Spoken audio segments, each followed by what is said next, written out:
দেখছেন কলকাতা টিভি, ভাস্বতী রয়েছে আপনাদের সঙ্গে। শুরু করছি সংবাদ সারাদিন। আর যে খবরের দিকে নজর রাখবো, শুক্রবার দ্বিতীয় দফার অতিরিক্ত তালিকা প্রকাশ হবে। ৩৬ লক্ষ ভোটারের নিষ্পত্তি ২৭শে মার্চের পরে প্রয়োজনে প্রতিদিন তালিকা প্রকাশ। হাইকোর্টের অনুমতি সাপেক্ষে সফটওয়্যার বানাচ্ছে কমিশন। ট্রাইব্যুনালে আবেদনের পদ্ধতি স্থির করবে হাইকোর্ট। অর্থাৎ যে সাপ্লিমেন্টারি তালিকা বেরিয়েছিল, প্রকাশ হয়েছিল, সেখানে দেখা গিয়েছিল যে কয়েক লক্ষ নাম বাদ গিয়েছে। শুক্রবার আবার দ্বিতীয় দফায় এই সাপ্লিমেন্টারি তালিকা প্রকাশ হবে। এসআইআর এ ৩৬ লক্ষ ভোটারের নিষ্পত্তি ২৭শে মার্চের পরে প্রয়োজনে প্রতিদিন তালিকা প্রকাশ। হাইকোর্টের অনুমতি সাপেক্ষে সফটওয়্যার বানাচ্ছে নির্বাচন কমিশন।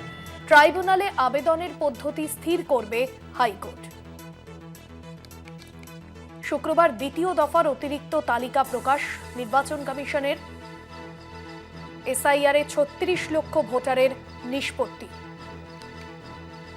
২৭শে মার্চের পর প্রয়োজনে প্রতিদিন তালিকা প্রকাশ হাইকোর্টের।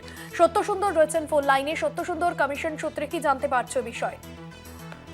দেখুন, জুডিশিয়াল একাডেমিতে আগামীকাল পরিদর্শনে যাবে ট্রাইব্যুনালের, সেখানে করা যায় কিনা সে বিষয়ে সিদ্ধান্ত নেবে। একদিকে যেরকম কলকাতা হাইকোর্ট, অন্যদিকে নির্বাচন কমিশনের প্রতিনিধি, তারা আগামীকাল সেখানে গিয়ে তারা দেখবেন। এবং ট্রাইব্যুনালের ক্ষেত্রেও যেটা জানা যাচ্ছে, অনলাইন এবং অফলাইন এই দুই পদ্ধতিতেই কিন্তু ট্রাইব্যুনালে আবেদন জানানোর ব্যবস্থা রাখা হবে বলে সূত্র মারফত জানা যাচ্ছে।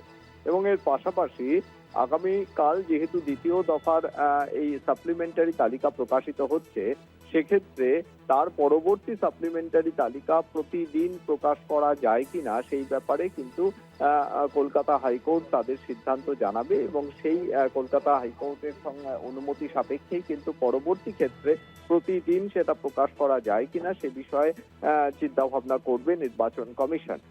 তবে গোটা বিষয়টিতে ট্রাইব্যুনালের ক্ষেত্রে কিন্তু কালকে এই যে জুডিশিয়াল একাডেমি রয়েছে নিউ টাউনে, সেখানে পরিদর্শনে যাবেন কলকাতা হাইকোর্ট এবং নির্বাচন কমিশনের প্রতিনিধিরা। একদমই, ধন্যবাদ তোমাকে।